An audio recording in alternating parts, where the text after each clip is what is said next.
আল্লাহ বলেন যারা স্বর্ণ রূপা অর্থাৎ অর্থকড়ি যারা জমা করে রাখে, আল্লাহর পথে ব্যয় করে না, যাকাত দেয় না, হে নবী আপনি তাদেরকে যন্ত্রণাদায়ক শাস্তির সুসংবাদ প্রদান করুন। 3 নম্বর নবীজি বলেন আও আতা ফাকতানা, আর ওইটা তোমার যেটা তুমি সঞ্চয় করে তোমার রবের কাছে জমা করে রেখেছো ওইটা তোমার। ওমা সিওয়া যালিক, আর এই 3টা ছাড়া যা কিছু আছে এগুলো ফাহুয়া যাহিবুন, এগুলো তোমার থেকে সরতে থাকবে, তুমি ইন্তেকাল করতে দেরি হবে, ভাগ বাটোয়ারা নিয়ে বসে যাবে সবাই। ওয়াতারিকুহু লিন্নাস, এগুলো মানুষের জন্য রেখে যাচ্ছ, অথচ বোকার মতো সারা জীবন বললে আমার আমার আমার আমার, আসলে একটাও তোমার নয়। সাদকার মাধ্যমে আল্লাহ রাব্বুল আলামিন তার যে বান্দার প্রতি অসন্তুষ্টি সেটা দূর হয়ে যায়, আমার আল্লাহ সন্তুষ্ট হয়ে যায়। আমরা রমজান যখন আসে তখন আমরা কি করি, কিছু যাকাত দিই। কেন জানি রমজানটাকে যাকাতের মাস বানিয়ে ফেলেছি। আশ্চর্য বিষয়, যাকাতের মাসালা হলো যেদিন আমার কাছে অর্থ আসলো এর থেকে 1 বছর পূর্ণ হলে যাকাত ফরজ। সবার কি রমজান মাসেই টাকা আসে? আমার তো জানা মতে রমজানে সবচেয়ে বেশি খরচ হয়। রমজান যাকাতের মাস না, বরং রমজান হলো সাদাকার মাস।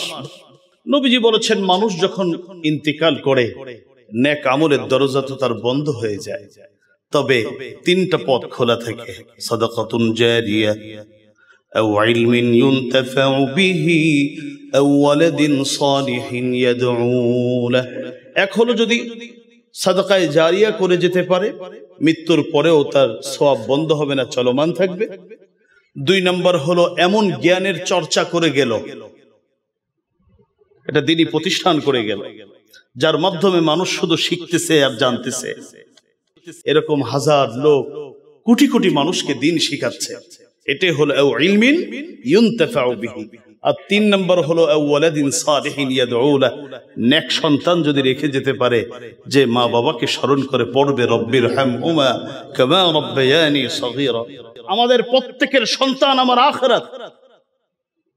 এই জন্য আমার ব্যবসার প্রতি আমার যেমন যত্ন থাকবে, আমার চাকরির প্রতি আমার যেমন যত্ন থাকবে, ঠিক তদ্রুপ আমার সন্তানগুলোকে মানুষ বানাবার জন্য আমাকে যত্ন নিতে হবে। কারণ এটা আমার শুধু দায়িত্ব না, এটা আমার আখিরাত। এর মাধ্যমে আখিরাত গড়বে, না হলে নষ্ট হবে। ওয়াজিব সাদাকা আদায় না করলে একজন মুমিন প্রকৃত মুমিনই হতে পারবে না। যাকাত, সাদকাতুল ফিতর। তবে একজন মুমিন যদি নিজেকে মুত্তাকিনদের দফতরে নিজের নাম লেখাতে চায় তাহলে তাকে অবশ্যই অবশ্যই সাদাকার আমল করতে হবে। মুহতারাম হাজিরিন, আমরা আলোচনা করছিলাম রমাদানুল মুবারকের 30টি রোজা, 29 অথবা 30। এই রোজা আল্লাহ রাব্বুল আলামিন অতীতেও ফরজ করেছেন, এখনো ফরজ করেছেন, কিয়ামত পর্যন্ত এটা ফরজ থাকবে। 11 মাস যে রব আমাকে আপনাকে খাওয়াতে পড়াতে পারেন, খাদ্য পানীয় দিতে পারেন, তিনি রমজানও দিতে পারতেন। কিন্তু রব্বুল আলামিন আমাদেরকে রমজানে বলেছেন তোমরা আমাকে খুশি করার জন্য পুরো মাস ব্যাপী তোমরা রোজা রাখো, এটা আমি ফরজ করেছি। এবং কেন ফরজ করেছেন এর উদ্দেশ্য বলে এতটুকু বলে দিয়েছেন, লাআল্লাকুম তাত্তাকুন, তোমাদেরকে মুত্তাকি বানাবার জন্য, খোদা ভীতির প্রশিক্ষণ দেবার জন্য আমি তোমাদের উপর রোজা ফরজ করেছি। গত জুমায় আমরা আলোচনা শুরু করেছিলাম মুত্তাকি হওয়ার জন্য কি কি গুণ আমার আপনার মাঝে থাকা উচিত, কি কি গুণাবলীর অধিকারী হলে আমি আপনি মুত্তাকি হতে পারবো। 50টা বছর তো রোজা রাখলাম, কেউ 20, কেউ 60, কেউ 70 বছর রোজা রেখেছি। মুত্তাকির গুণাবলীগুলো শুনলে বোঝা যাবে যে আমি কতটুকু তাকওয়া অর্জন করতে পারলাম। ইতিমধ্যেই আমি 2টি বিস্তারিত বলেছি, আরেকটি সংক্ষেপ শুরু করেছিলাম। আমার আল্লাহ রাব্বুল আলামিন সূরাতুল বাকারার শুরুতেই মুত্তাকিন কারা এদের পরিচয় দিতে গিয়ে 1 নম্বর বলেছেন যাদের ঈমান পরিপূর্ণ তারা হলো মুত্তাকি, 1 নম্বর। 2 নম্বর হলো যারা সালাত কায়েম করে, নামাজ কায়েম করে যারা, তারা হলো মুত্তাকি। শুধু ঈমানের কথা আল্লাহ রাব্বুল আলামিন কোরআনে 811 বার শুধু ঈমানের কথা বলেছেন, সুবহানাল্লাহি বিহামদিহি। আর নামাজের কথা আল্লাহ রাব্বুল আলামিন 100 বার কোরআনে আলোচনা করেছেন, যেখানে একবার বললেই যথেষ্ট ছিল। 3 নম্বর মুত্তাকিনদের গুণাবলী হলো আল্লাহ রাব্বুল আলামিন বলেন, হে বান্দা আমি তোমাকে যেটা দিয়েছি তা থেকে তুমি ব্যয় করো, তাহলে তুমি মুত্তাকি। আমি যা দিয়েছি আমার দেয়া রিজিক থেকে যেখানে যেখানে বলবো সেখানে সেখানে তুমি দিবে, তাহলে তুমি মুত্তাকি হয়ে যাবে। সূরা বাকারায় আল্লাহ পাক রব্বুল আলামিন এভাবেই বলেছেন। সূরাত আলে ইমরানের 133 এবং 34 নং আয়াতে আল্লাহ রাব্বুল আলামিন বলেন, ওয়াসারিউ ইলা মাগফিরাতিন মির রাব্বিকুম ওয়া জান্নাতিন আরদুহাস সামাওয়াতু ওয়াল আরদু উইদ্দাত লিল মুত্তাকিন। আল্লাহ বলেন, হে পৃথিবীর মানুষ, তোমরা সকলেই রবের কাছ থেকে ক্ষমা পাওয়ার জন্য প্রতিযোগিতা করো, খুব দ্রুত বেগে ছোট, এবং এমন একটি জান্নাত পাওয়ার জন্য তোমরা চেষ্টা করো, ছোট, প্রতিযোগিতা করো, যার প্রশস্ততা হলো আসমান এবং জমিনের প্রশস্ততা। আমার আল্লাহ বলেন, উইদ্দাত লিল মুত্তাকিন, যে জান্নাত আমি প্রস্তুত করে রেখেছি মুত্তাকিনদের জন্য। মুত্তাকিন কারা? এখানে আমার আল্লাহ বলছেন, الذين ينفقون في السراء والضراء والكاظمين الغيظ والعافين عن الناس والله يحب المحسنين। অনেকগুলো গুণের কথা এখানে আসছে, আমরা একটা একটা করে বিস্তারিত আলোচনা শুনবো ইনশাআল্লাহ। ঈমান এবং সালাতের উপর তো প্রায় সময় আলোচনা শুনেছি আমরা।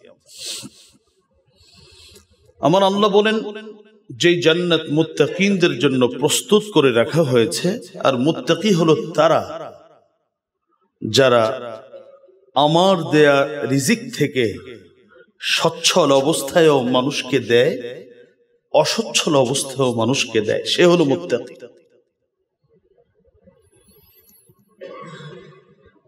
আল্লাহ রাব্বুল আলামিন কোরআনে হাকিমের মধ্যে এই ইনফাক দেওয়ার আরবি একটা হলো ইনফাক, আল্লাহর রাস্তায় খরচ করা, আর কোথাও আমার আল্লাহ এই কথাটাকে সাদকা শব্দ দিয়ে ব্যবহার করেছেন। শুধু ইনফাকটা আল্লাহ রাব্বুল আলামিন কোরআনুল কারীমের ৭৩ জায়গায় আলোচনা করেছেন।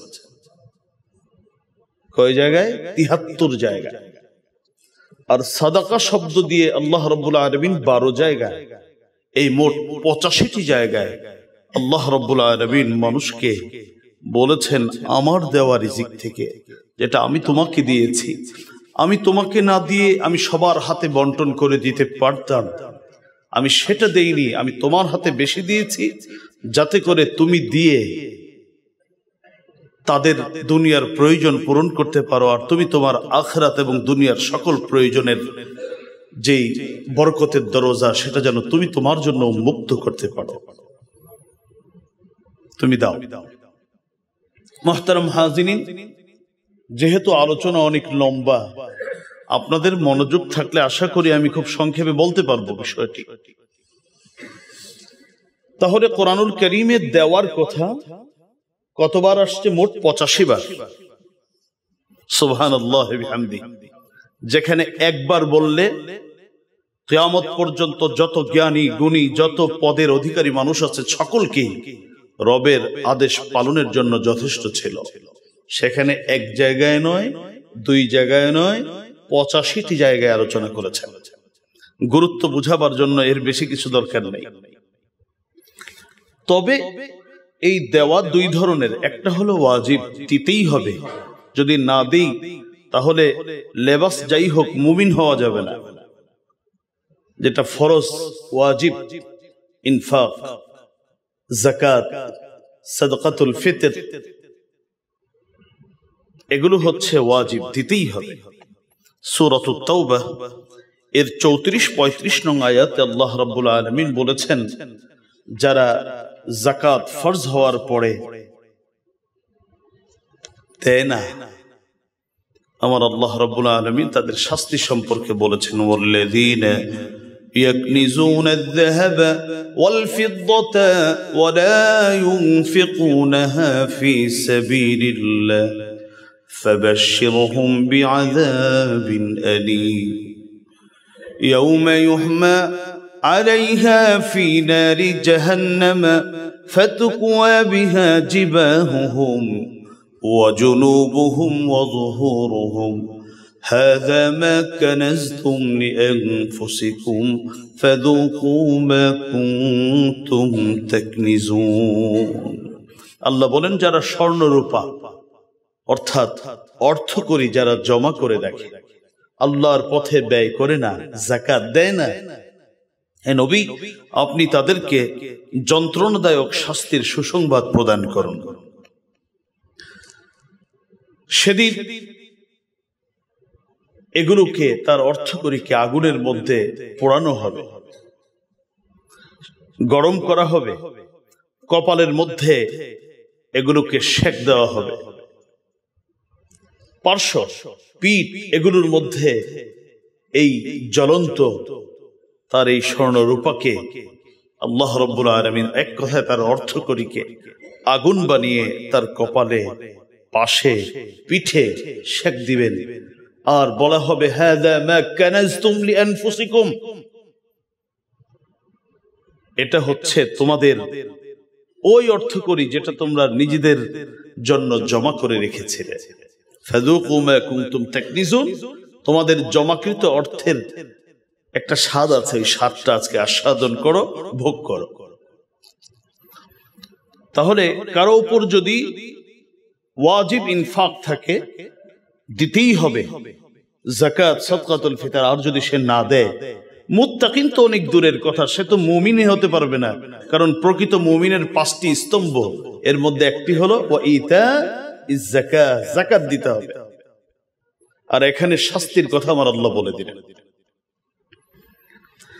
এবার আসুন, আরেকটি দান আছে যেটা ফরজ নয় কিন্তু মুত্তাকি হওয়ার জন্য অত্যন্ত গুরুত্বপূর্ণ, সেটা হলো এমনিতেই আমার রব আমাকে দিয়েছেন, আমি আমার রবের নির্দেশিত পথে ব্যয় করব, আমার রবকে সন্তুষ্ট করার জন্য ব্যয় করব। এটা ব্যয় করলে, নামাজ পড়লে দেখবেন একটা স্বাদ পাওয়া যায়, হজ করলে কিছুটা উপভোগ করা যায়, কিন্তু সাদকা দিয়ে দেওয়াটা এটা অত্যন্ত কঠিন একটা কাজ। দেখবেন কখনো কখনো অর্থ বের করছে, তার মানে কলিজাটা ছেড়ে দিয়ে দিচ্ছে, এমন একটা অবস্থা তৈরি হয়।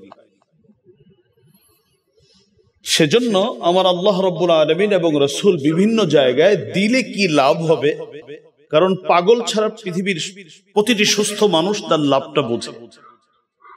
এই জন্য তার লাভের কথা আল্লাহ রাব্বুল আলামিন কোরআনে এবং নবীজি তার হাদিসে বলেছেন। সবগুলো বলার সুযোগ নেই, কয়েকটা বলি। 1 নাম্বার, ভালো করে শুনবেন, সাদাকা যে দিবে, যে আল্লাহর দেওয়া অর্থ থেকে মানুষকে দিবে, তার 1 নাম্বার লাভ হচ্ছে আল্লাহ রাব্বুল আলামিন তার জিন্দেগীর গুনাহগুলোকে মোচন করে দিবেন। যে ব্যক্তি চায় যে আমার গুনাহ আমি মাফ করাতে চাই, তার জন্য উচিত হলো বেশি বেশি করে সাদাকা করা। যে যত বেশি সাদাকা করবে, আমার আল্লাহ তার গুনাহ তত বেশি মোচন করে দিবেন। কোরআনের বহু আয়াতে আল্লাহ এই কথা বলেছেন। বিশেষ করে সূরাতুল বাকারা 271 নং আয়াতে আল্লাহ রাব্বুল আলামিন সদকার কথা বলেছেন। প্রকাশ্যও দিতে পারো, গোপনও দিতে পারো, দুটেই দেওয়ার পথ আছে। যদি দাও তাহলে তোমাদের লাভ হলো ওয়ায়ুকাফির আনকুম মিন সাইয়্যাতিকুম ওয়াল্লাহু বিমা تعملون خبير। আল্লাহ তোমাদের যে গুনাহের পাহাড়গুলো আছে সেই পাহাড়গুলোকে ভেঙ্গে চুরমার করে তোমাদেরকে পবিত্র এবং পরিচ্ছন্ন করে দিবেন। এক নাম্বার লাভ। হাদিসের মধ্যে আসছে, তিরমিজির হাদিস, হযরত মুআজ থেকে বর্ণিত, নবীজি বলেন, আস-সাদাকা তুতফিউল খাতিআ কামা ইউতফিউল মাউ আন-নার। পানি যেভাবে বিশাল বড় আগুনকে মুহূর্তের মধ্যে নিভিয়ে দেয়, ঠিক তদ্রূপ সাদাকাও বান্দার বিশাল গুনাহের বোঝাগুলোকে, পাহাড়গুলোকে মিটিয়ে দিবে। তিরমিজির হাদিস। এক নাম্বার লাভ। দুই নাম্বার লাভ, যখন মানুষ দেয় তখন চিন্তা করে আমার তো একটা পরিমাণ আছে, সবসময় গণতাম, গণনা করত। ওয়াইলুল লিকুল্লি হুমাযাতিল লুমাযা আল্লাযী জামাআ মালান ওয়া আদ্দাদা। জমা করে হিসাব আছে, আলহামদুলিল্লাহ আমার এটা আছে ওটা আছে। তো যখন দিয়ে দেয় তখন হিসাব হলো যে আমার তো এই পরিমাণ কমে গেল। আমার আল্লাহ রাব্বুল আলামিন বলার চেষ্টা করছেন, তোমার কমছে না, তুমি যেটা রাখছো সেটা আমি হেফাজত করছি। তুমি যেটা দিচ্ছ সেটা আমি কি করছি? হেফাজত করছি।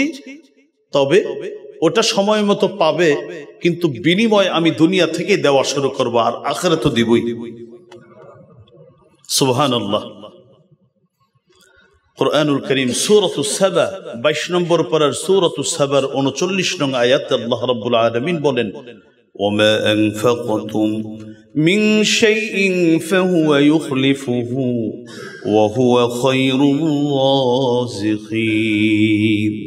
আল্লাহ বলেন, যা তোমরা আমার জন্য আমার পথে ব্যয় করবে, ফাহুয়া ইউখলিফুহু, এর বিনিময় আমি আল্লাহ প্রদান করব, আর আমি তো সর্বশ্রেষ্ঠ রিজিক দাতা।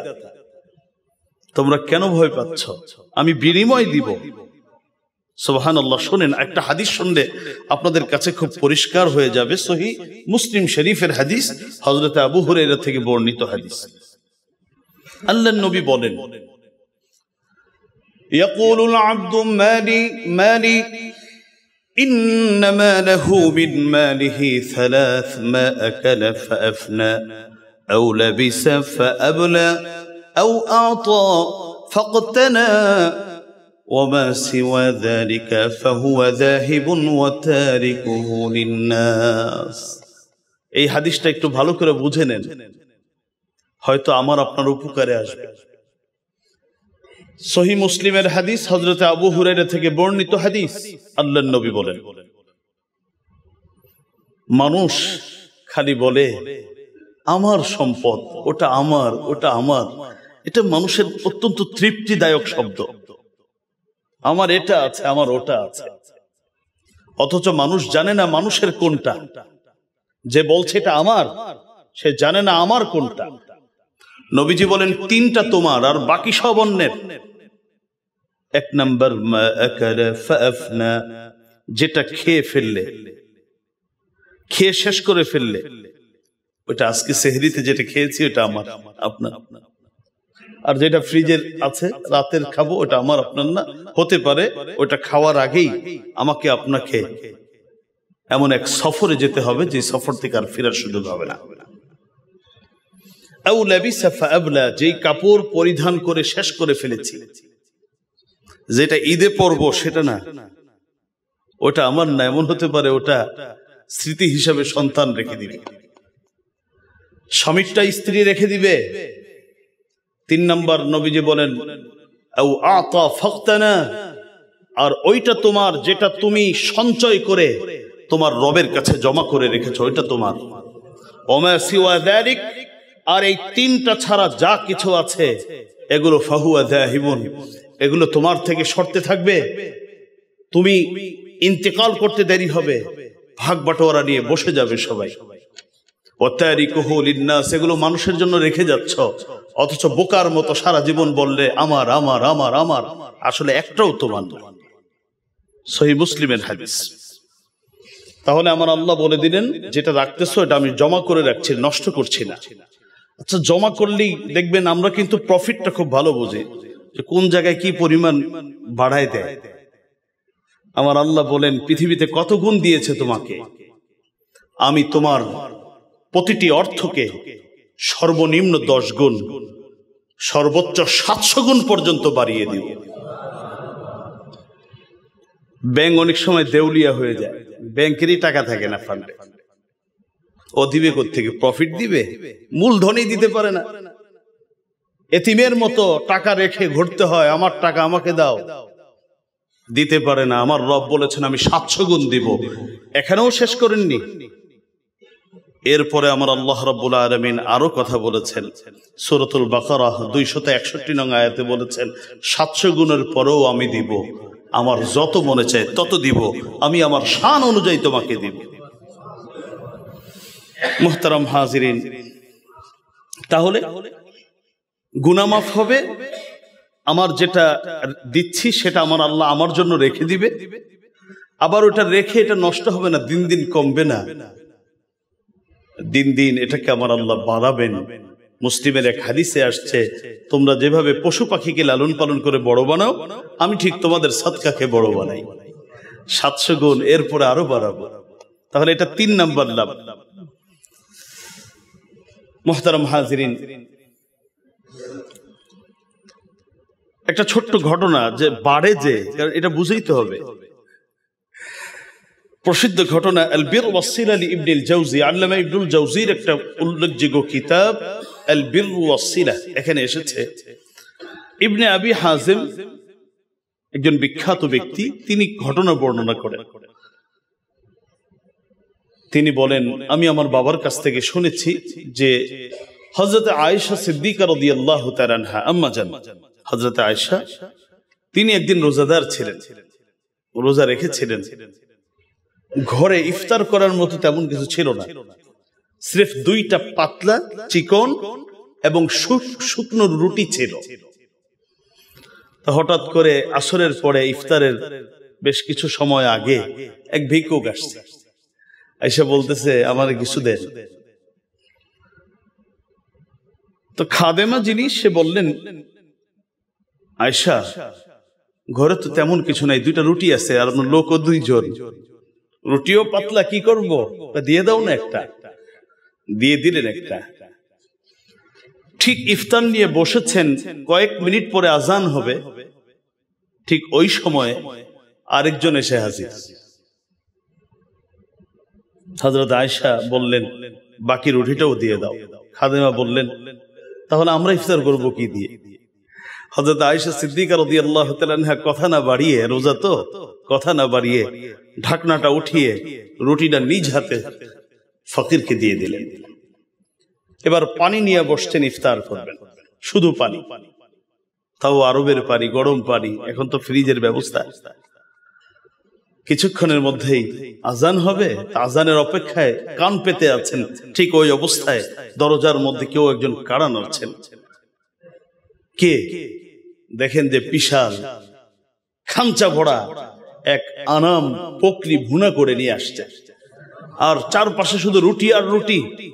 হযরত আয়েশা সিদ্দিকা খাদেমাকে বললেন, গনে দেখ কি পরিমাণ আছে, দিছস 2টা, দেখ কয়শো আসছে। বর্ণনাকারী বলেন যে এই বংশ থেকে, এই গোত্র থেকে কোনোদিন নবীর ঘরে হাদিয়া আসেনি, ওদিনই প্রথম আসছে। আমার আল্লাহ বাড়ান। 4 নম্বর, সাদকার মাধ্যমে আল্লাহ রাব্বুল আলামিন তার যে বান্দার প্রতি অসন্তুষ্টি সেটা দূর হয়ে যায়, আমার আল্লাহ সন্তুষ্ট হয়ে যায়। হাদিস শরীফের মধ্যে আসছে, তিরমিজির হাদিস, হযরত আনাস ইবনে মালিক থেকে বর্ণিত, আল্লাহর রাসূল বলেন, ইন্না সাদাকা লা তুতফিউ গাদাবার রব, নিশ্চয়ই সাদাকা রবের ক্রোধ, রাগ, এগুলোকে মুহূর্তের মধ্যে নিমিষেই শেষ করে দেয়। কঠিন রোগ সুস্থ হয় না, সাদকা করতে বলেছেন। বিখ্যাত মুহাদ্দিস আব্দুল্লাহ ইবনুল মুবারক, তার কাছে এক ব্যক্তি এসে বলে, হে আব্দুল্লাহ ইবনে মুবারক, এই যে দেখো আমার হাঁটুতে এই সমস্যা, রক্ত আর পুঁজ শুধু পড়ছে 60টা বছর, কত মানুষের কাছে গেলাম, চিকিৎসা কেউ দিতে পারে না। তিনি বললেন, পানি বের হচ্ছে? তুমি একটা কাজ করো, টাকা পয়সা তো আছে, মানুষের, মুসলমানদের বা সাধারণ মানুষের পানি পান করার জন্য একটা নহর প্রবাহিত করে দাও। যেদিন থেকে তোমার নহর জারি হবে, আমার রবের কাছে আমার আশা হলো সেদিন থেকে তোমার এখানে রক্ত পড়া বন্ধ হবে, পুজ পড়া বন্ধ হবে। বিখ্যাত মুহাদ্দিস আব্দুল্লাহ ইবনে মুবারক বললেন, তাই করলেন এবং আল্লাহ রাব্বুল আলামিন তাকে সেই দুরারোগ্য ব্যাধি থেকে মুক্তি দিয়েছিলেন। সিয়ারু আলামিন নুবালা লিয-যাহাবি কিতাবের মাঝে এই ঘটনাটা আপনারা পাবেন। মুহতারাম হাজিরিন, তাহলে মুত্তাকি হওয়ার জন্য যাকাত দিলেই মুত্তাকি না। হ্যাঁ, যাকাতও তাকওয়ার একটা আলামত। তবে কেউ যদি যাকাত না দেয়, নামাজ যতই পড়ুক, জুব্বা জাব্বি যাই পড়ুক, সে মুমিন হতে পারবে না। প্রকৃত মুমিন হওয়ার জন্য তাকে যাকাত দেওয়া লাগবে। তবে প্রকৃত মুত্তাকি হওয়ার জন্য তাকে আল্লাহ দেওয়া সম্পদ থেকে তার মন ভরে দিতে হবে। আমরা রমজান যখন আসে তখন আমরা কি করি? কিছু যাকাত দিই। কেন জানি রমজানটাকে যাকাতের মাস বানিয়ে ফেলেছি। আশ্চর্য বিষয়। যাকাতের মাসালা হলো, যেদিন আমার কাছে অর্থ আসলো এর থেকে 1 বছর পূর্ণ হলে যাকাত ফরজ। সবার কি রমজান মাসেই টাকা আসে? আমার তো জানা মতে রমজানে সবচেয়ে বেশি খরচ হয়। রমজান যাকাতের মাস না, বরং রমজান হলো সাদাকার মাস। আমি আগেও বলেছিলাম, রমজান হলো কোরআন নাজিলের মাস, রমজান হচ্ছে রোজা রাখার মাস। ঠিক তদ্রুপ হলো রমজান হলো সাদাকার মাস। দলিল কি? বুখারী শরীফের হাদিস। হযরত আব্দুল্লাহ ইবনে আব্বাস থেকে বর্ণিত, তিনি বলেন, রাসূলুল্লাহ সাল্লাল্লাহু আলাইহি ওয়াসাল্লাম তিনি সকল মুসলমানদের মধ্যে সবথেকে বেশি দানশীল ছিলেন। আমার নবীর থেকে বেশি দান কোন সাহাবী করতে পারেন না। আল্লাহু আকবার। কিভাবে করেছেন জানেন? নবীজি, অনেকেই কথাটা বলে যে নবী বলে গরিব ছিলেন। সঠিক না। নবী রাখেন নাই, জমা করেন নাই। আমি আপনি জমা করি, নবীজি জমা করেন নাই, জমা করাকে পছন্দ করতেন না। এই জন্য হাদিয়া এসেছে, নবীজি বলছেন, বেলাল দিতে থাকো। 4 উট ভরে হাদিয়া এসেছে, বলছে সব দাও। রাত্রে বলে, ইয়া রাসূলুল্লাহ, আর তো দেওয়ার লোক পাই না, 4টা রয়ে গেছে। তাহলে তো আমি ঘরেও যেতে পারবো না। আমাকে ঘরে যদি যেতে হয় তাহলে এগুলো শেষ করে যেতে হবে। নবীজি এইভাবে করে দিতেন। আল্লাহর রাসূল সাল্লাল্লাহু আলাইহি ওয়াসাল্লাম হাদিস শরীফের মধ্যে আব্দুল্লাহ ইবনে আব্বাস বলেন, যখন রমজান আসতো তো নবীজি দেওয়ার পরিমাণ যেন 1000 গুণ বেড়ে যেত। নবীজির রমজানের আমল ছিল শুধু মানুষকে দেওয়া, খালি দেওয়া আর দেওয়া। এটা ছিল নবীজির রমজানের আমল। কারণ হযরত জিবরিল আসতেন, নবীর সাথে সাক্ষাৎ হতো, আর জিবরিল বলতেন, ইয়া রাসূলুল্লাহ, খালি দেন মানুষকে। তা রমজান যাকাতের মাস নয়, রমজান হচ্ছে সাদাকার মাস। তবে রমজানে আমরা যাকাত দেওয়া নিষেধ নয়, কারণ একটা সওয়াবের একটা বিষয় আছে, আমরা সেজন্য দিতে পারি। তবে ওই রমজানে কিছু যাকাত দিয়ে সদকা বন্ধ করে দেওয়া, এটা কিন্তু রমজানের হক আদায় হবে। মুহতারাম হাজিরিন, কষ্ট পেলেও আমাকে কিছু কথা বলতেই হবে। সেটা হলো, আমরা কি দেই? কাপড় যেটা নষ্ট হয়ে গেছে সেটা দেই। খাবার যেটা এখন আর ঘরে রাখলে আমিও খেতে পারবো না, কিছুক্ষণ পরে সেবক সেবিকাকেও দেওয়া যাবে না, সেটা পাঠাই দেই এতিমদের জন্য, অমুকের জন্য, তমুকের জন্য। টাকার মধ্যে যেটা একেবারে ছোট সেটা দেই। কি আশ্চর্য! এই অদ্ভুত তরিকা কোথা থেকে পেলাম আল্লাহ ভালো জানেন, এটা কোথা থেকে পেয়েছি। যখন আমি আমার কোন অনুষ্ঠানে খাবার দিচ্ছি তো সব থেকে দামি খাবারের ব্যবস্থা করছি। আমি যখন কাপড় পরছি তো সবচেয়ে ব্র্যান্ডের, সবচেয়ে ভালো কাপড়টা খুঁজে বের করছি। আর যখন দিচ্ছি তখন সবচেয়ে নিম্ন মানের বাজারে কোন কাপড়টা আছে, কোন খাবারটা আছে, ওটাকে আমি বেছে নিচ্ছি। আল্লাহ রাব্বুল আলামিন নিষেধ করেছেন। সূরা আলে ইমরানের 92 নং আয়াতে বলে দিয়েছেন, যদি দিতে চাও তাহলে ওইটা দিবা যেটা দিলে তোমার কলিজার মধ্যে আঘাত লাগবে, কষ্ট হবে, সেটা দাও। কারণ সেটা দেওয়া ছাড়া আমার আল্লাহ পছন্দ করেন না, গ্রহণ করেন না। মুহতারাম হাজিরিন, হযরত ওমর ইবনুল খাত্তাব রাদিয়াল্লাহু তাআলা, বুখারীর হাদিস, ছেলে আব্দুল্লাহ ইবনে ওমর বর্ণনা করেন, আমার বাবা একবার খাইবার থেকে বিশাল একটা জমির মালিক হলেন। আমাদের অ্যাসেট গুলোর মধ্যে সবচেয়ে দামি অ্যাসেট হলো সেই খাইবারের অ্যাসেট, কারণ ওখানে ইহুদিরা বসবাস করত। সম্পদের মালিক হওয়ার পরে ঘরে আমার বাবা আসলেন না, সরাসরি আমার বাবা মালিকানা লাভ করার সঙ্গে সঙ্গে রাসূলের কাছে চলে গেলেন, গিয়ে বললেন সূরাত আলে ইমরানের 92 নং আয়াত আল্লাহ বলেছেন সবচেয়ে দামিটা দেওয়ার জন্য, সবচেয়ে পছন্দের সম্পদটা আল্লাহর জন্য দিয়ে দেওয়ার জন্য। তা আমার সবচেয়ে পছন্দের অ্যাসেট হলো এখন খাইবারের অ্যাসেট। ইয়া রাসূলুল্লাহ, আমি এই সম্পদটা কি করব? নবীজি হযরত ওমর ইবনুল খাত্তাব রাদিয়াল্লাহু তাআলা আনহুকে বললেন যে তুমি এটা সদকা করে দাও, এটা ওয়াকফ করে দাও, যাতে করে মানুষ এটা বিক্রিও করতে না পারে, আর কিয়ামত পর্যন্ত মানুষ যেন এর মাধ্যমে উপকৃত হতে পারে। মুসাফির এখান থেকে খাবে, ইলম পেপাসুরা খাবে, আল্লাহর রাস্তায় যারা জিহাদ করবে তাদের জন্য ব্যয় হবে, সব জায়গায় এটা যেন ব্যয় হতে পারে। হযরত ওমর ইবনুল খাত্তাব তার সবথেকে দামি সম্পদটা আল্লাহর জন্য দিয়ে দিলেন। হযরত ওমর হয়তো আমার আপনার থেকে একটু বোকা ছিলেন, এই জন্য তার সবচেয়ে দামি অ্যাসেটটা দিয়ে দিয়েছিলেন। আপনাদের কি মনে হয় আমাদের থেকে তিনি বোকা ছিলেন? আল্লাহর রাসূল বলেছেন মিজাজুল ওয়াহি, কোরআন আমার, কোরআন যেটা, কোরআন যা, কোরআন আমার ওয়াহির মেজাজ হলো ওমরের মেজাজ। ওমর যা বলে আমি কোরআনে সেই কথাটাকেই আয়াত বানায় নাজিল করি, এক জায়গায় দুই জায়গায় নয়, বহু জায়গায় ওমর কথা বলেছেন জমিনে, আমার আল্লাহ সেই কথাগুলোকে কোরআনের আয়াত বানায় নাজিল করেছেন। হযরত ওমর বোকা ছিলেন না।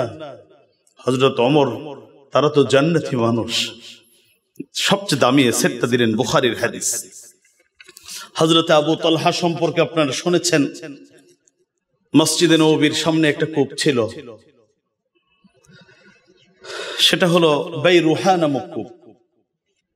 তৎকালীন এত ভালো মিষ্ট পানি আর কোথাও ছিল না। এই সূরাত আলে ইমরানের 92 নং যখন আয়াত নাজিল হলো, হযরতে আবু তালহা সঙ্গে সঙ্গে চলে গেলেন, বললেন ইয়া রাসূলুল্লাহ, সবচেয়ে দামি সম্পদ তো আমার বাইরুহা, এর থেকে দামি, এর থেকে পছন্দের আমার আর কোনো সম্পদ নেই। আর আমার আল্লাহ বলছেন সবচেয়ে পছন্দেরটা উনি চান, আমি এটা সদকা করার জন্য আসছি। আপনি নেন, আমার রব যেভাবে আপনাকে নির্দেশ দিয়েছেন আপনি এটা ওইভাবে ব্যয় করেন, যেখানে যেখানে দরকার ব্যয় করেন। সদকা করে গিয়ে দেখেন তার ছোট ছোট বাচ্চারা সেই পাকা ফল পড়তেছে, ওখান থেকে কুড়াচ্ছেন। সন্তান স্ত্রীকে বললেন খবরদার, এখান থেকে একটা খেজুর ধরা যাবে না, এটা আল্লাহর জন্য দিয়ে দিয়েছি। আর সন্তান স্ত্রীরাও ওগুলো রেখে বাগান থেকে বের হয়ে গেছেন।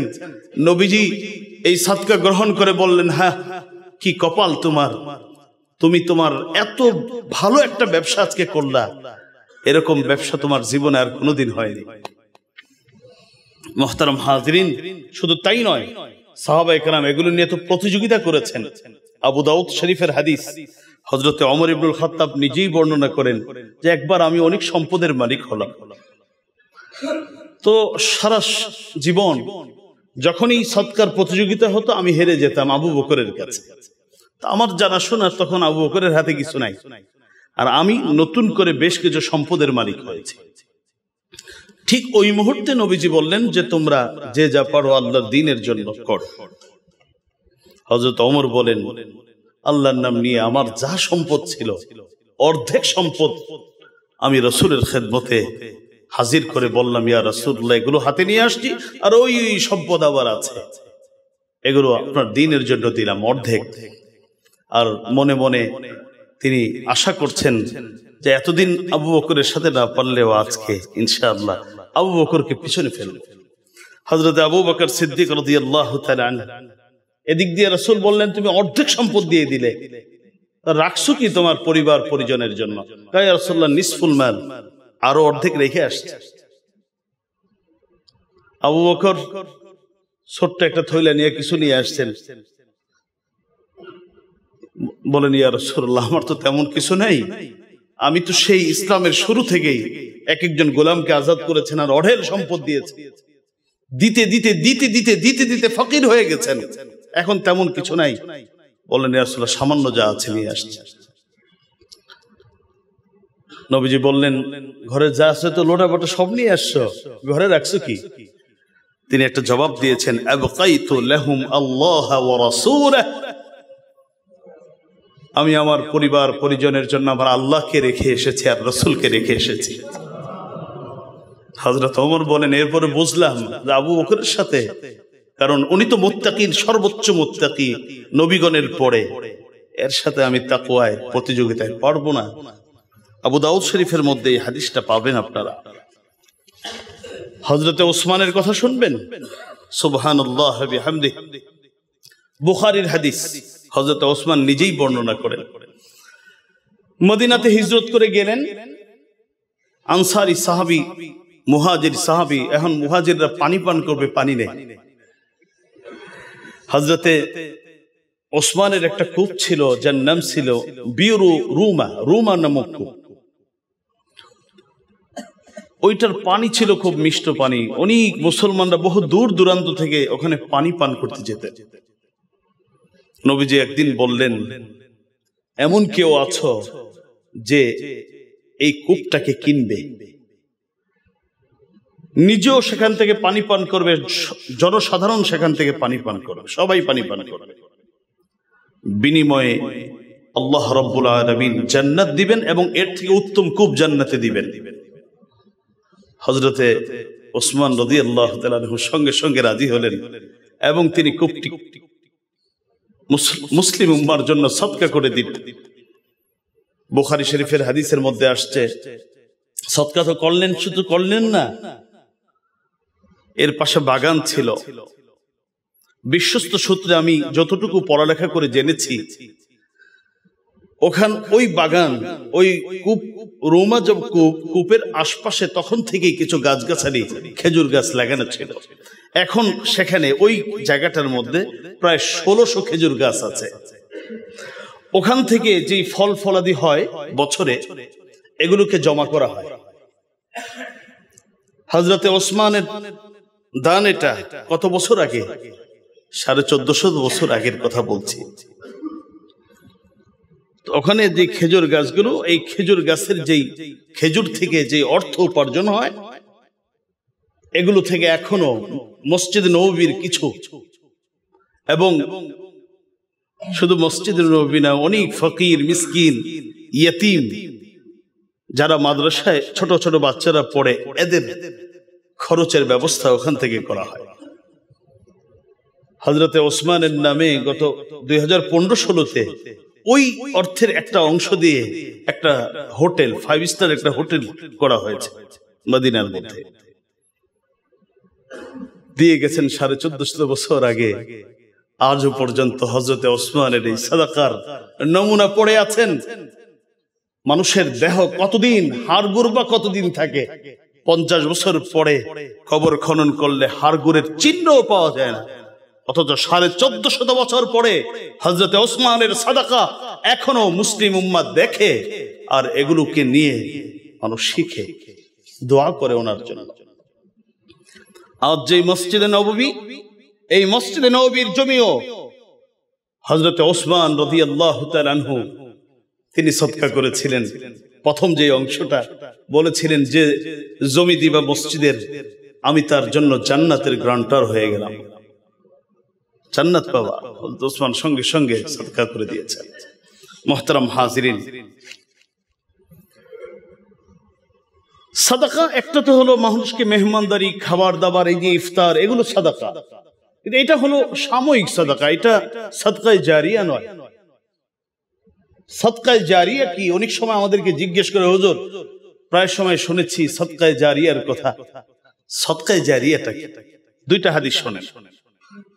একটা হলো সহিহ মুসলিমের হাদিস, হযরত আবু হুরায়রা থেকে বর্ণিত। নবীজি বলেছেন, মানুষ যখন ইন্তিকাল করে, নেক আমলের দরজা তো তার বন্ধ হয়ে যায়, তবে 3টা পথ খোলা থাকে, সাদাকাতুন জারিয়া, আও ইলমিন ইউনতাফাউ বিহি, আও ওয়ালাদিন সালিহিন ইয়াদউ লাহু। এক হলো যদি সাদাকায়ে জারিয়া করে যেতে পারে, মৃত্যুর পরেও তার সওয়াব বন্ধ হবে না, চলমান থাকবে। 2 নম্বর হলো এমন জ্ঞানের চর্চা করে গেল, এটা দ্বীনি প্রতিষ্ঠান করে গেল, যার মাধ্যমে মানুষ শুধু শিখতেছে আর জানতেছে। এই যে আমরা 2-1টা কথা আপনাদেরকে শিখাবার চেষ্টা করি। আমি একটা প্রতিষ্ঠানে পড়েছি, কোনো না কোনো মানুষ সেই কাজটা করেছেন, আজকে তো সে নেই। এরকম হাজার লোক, কোটি কোটি মানুষকে দিন শিখাচ্ছে। এটাই হলো আও ইলমিন ইউনতাফাউ বিহি। আর 3 নম্বর হলো আও ওয়ালাদিন সালিহিন ইয়াদউ লাহু। নেক সন্তান যদি রেখে যেতে পারে, যে মা বাবাকে স্মরণ করে পড়বে, রব্বির হামহুমা কামা রাব্বায়ানি সগীরা। কারো তো সন্তানই নেই, কারো সন্তান হলেও এত ব্যস্ত সন্তান যে বাবা বা বিষয় একটু বছরে 2-1 বার স্মরণ করবে, অতটুকু সময় নেই। তাহলে আমার জন্য 2টা, একটা তো আছে সাদকায়ে জারিয়া করে যাওয়া আর জ্ঞান চর্চার ব্যবস্থা করে যাওয়া, এটা হলো মোটামুটি শিওর। আর সন্তানের যদি মানুষ বানায় যাওয়া যায় তাহলে সেটাও আশা করা যায়। তো সাদকায়ে জারিয়া কি, আরেক হাদিস শোনেন, এটা হলো মুসলিমের হাদিস। সাদকায়ে জারিয়া ইবনে মাজাহ এবং সহিহ ইবনে খুজাইমার মধ্যে সাদকায়ে জারিয়ার কয়েকটা ধরন নবীজি বলে গেছেন। হযরত আবু হুরায়রা থেকে বর্ণিত, রাসূলুল্লাহ সাল্লাল্লাহু আলাইহি ওয়াসাল্লাম বলেন, মুমিন যেই নেক আমল করে যেটা মৃত্যুর পরে সে পাবে, এগুলোর মধ্যে 1 নাম্বার ইলমান আল্লামাহু ওয়া নাশারাহু, নিজে ইলম শিখেছে, মানুষকে এটা প্রচার করেছে, এটা সাদকায়ে জারিয়া। আমার তো আপনাদের মতো ওই রকম তৌফিক নাই যে 50 কোটি টাকা একটা সদকা করে দিব। আমার যতটুকু কি আছে, আমি যেটা শিখছি এটা আপনাদেরকে শিখাই দিচ্ছি, এটা হলো সাদকায়ে জারিয়া। 1 নাম্বার, আপনারা যা শিখবেন এটা আপনার সন্তানকে, পরিবারকে, লোকদেরকে শিখাবেন, তাহলে এটা সাদকায়ে জারিয়া। অথবা কাউকে শিক্ষা দিবে, কারো শিক্ষার ব্যবস্থা করবে এবং এই শিক্ষাটাকে প্রচার করার ব্যবস্থা করবে। প্রচারের ব্যবস্থা করুক অথবা শিক্ষা প্রদানের ব্যবস্থা করুক, আগে নিজে শিক্ষা প্রচার করা অথবা শিক্ষা দেওয়া, শিক্ষার জন্য ব্যবস্থা করে দেওয়া, প্রচারের ব্যবস্থা করে দেওয়া। 2 নম্বর, নেক সন্তান রেখে যাওয়া, সন্তান মানুষ বানাবার চেষ্টা করা, এটা সাদকায়ে জারিয়া। খেয়াল রাখবেন, এটা শুধু আমার দায়িত্ব না, এটা আমার আখিরাত। আমাদের প্রত্যেকের সন্তান আমার আখিরাত। এই জন্য আমার ব্যবসার প্রতি আমার যেমন যত্ন থাকবে, আমার চাকরির প্রতি আমার যেমন যত্ন থাকবে, ঠিক তদ্রুপ আমার সন্তানগুলোকে মানুষ বানাবার জন্য আমাকে যত্ন নিতে হবে। কারণ এটা আমার শুধু দায়িত্ব না, এটা আমার আখিরাত। এর মাধ্যমে আখিরাত গড়বে, না হলে নষ্ট হবে। 2 নম্বর সাদকায়ে জারিয়া। 3 নম্বর সাদকায়ে জারিয়া হলো মুসহাফান ওয়ারাসাহু। মুসহাফ মানে হচ্ছে কোরআনের যেটা আমরা ভলিউমটা যেটা পড়ি, এটা যারা কি করে আল্লাহর জন্য দিয়ে দেয়, এটাও কি সাদকায়ে জারিয়া। একজন মানুষ, তার বেশি তৌফিক নেই, যেখানে কোরআন পাওয়া যায় না সেখানে 200 কোরআন সে কি করলো, মানুষের জন্য দিয়ে দিল, পড়ো তোমরা, প্রতিটি অক্ষর পড়বে আর সাদকায়ে জারিয়া চলতে থাকবে। 4 নম্বর আও মসজিদান বানাহু, যদি কোনো ব্যক্তি মসজিদ বানায় তাহলে এটাও সাদকায়ে জারিয়া। এখানে একটা ভুল মেসেজ আমাদের আছে, শুধু জমি আর বিল্ডিং যদি কেউ করে তাহলে এটা সাদকায়ে জারিয়া না।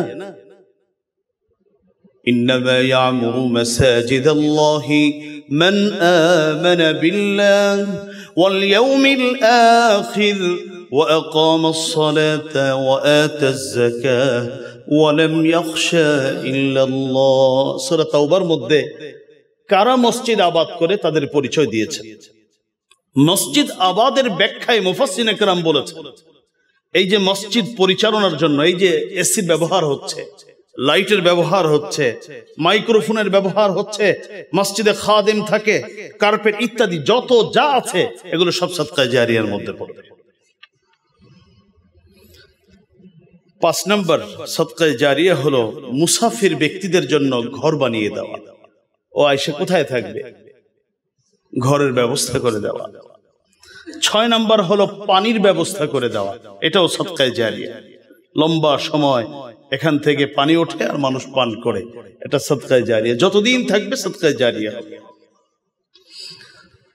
অথবা ওই সাদাকা, এটা খুব ভালো করে শুনবেন, ওই সাদাকা আখরাজাহা মিন মালিহি ফি সিহহাতিহি ওয়া হায়াতিহি, ওই সাদাকা, যেই সাদাকাটা মুমিন তার সুস্থ অবস্থায়,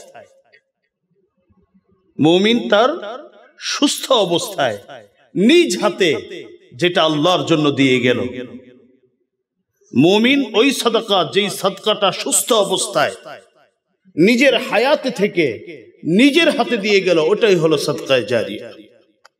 এটার সওয়াব সে আখিরাতে পাবে। অসুস্থ হয়ে গেছে, এখন আর শরীর চলে না, বুঝতেছে যে আমার আর সার্বিক অবস্থায় মনে হচ্ছে খুব একটা সময় থাকতে পারবো না, ওই সময় বন্ধ করেন না, মানে ওইটা সাদকায়ে জারিয়া। এখন যদি শিখে এখনই সিদ্ধান্ত নেন, তাহলে হয়তো আল্লাহ পাক আপনাকে সাদকায়ে জারিয়ার এই নিয়ামত আপনার থেকে বঞ্চিত করবেন না। কিন্তু অসুস্থ হয়ে থুনথুনো বুড়ো হয়ে এখন আর লড়তে চলতে পারি না, নিজের সম্পদ নিজে দেখতেও যেতে পারি না, এখন ওটা তাহলে কিছু দিয়ে দিও, আবার বলে ছেলেকে, মেয়েকে, স্ত্রীকে আমার মরার পরে দিও, ওটা সাদকায়ে জারিয়া না। যেটা নিজ হাতে সুস্থ অবস্থায় দিয়ে গেল, ওটা সাদকায়ে জারিয়া। কোথায় পাবেন? ইবনে মাজাহ এবং সহিহ ইবনে খুজাইমার মধ্যে এই হাদিসটি পাবেন। মুহতারাম হাজিরিন, তাহলে এতক্ষণের আলোচনায় আশা করি আপনারা বুঝতে পেরেছেন যে ওয়াজিব সাদাকা আদায় না করলে একজন মুমিন প্রকৃত মুমিনই হতে পারবে না, যাকাত, সাদকাতুল ফিতর। তবে একজন মুমিন যদি নিজেকে মুত্তাকিনদের দফতরে নিজের নাম লেখাতে চায়, তাহলে তাকে অবশ্যই অবশ্যই সাদাকার আমল করতে হবে। মুহতারাম হাজিরিন, এটা সাদাকার একটা মাস, আমরা এখন থেকে নিয়ত করে ফেলবো। আল্লাহ রাব্বুল আলামিন আমাদেরকে কবুল করেন, তৌফিক দান করেন, আমিন। ওয়া আখিরু দাওয়ানা আলহামদুলিল্লাহি রাব্বিল আলামিন। আসসালামু আলাইকুম ওয়া রাহমাতুল্লাহি ওয়া বারাকাতুহু।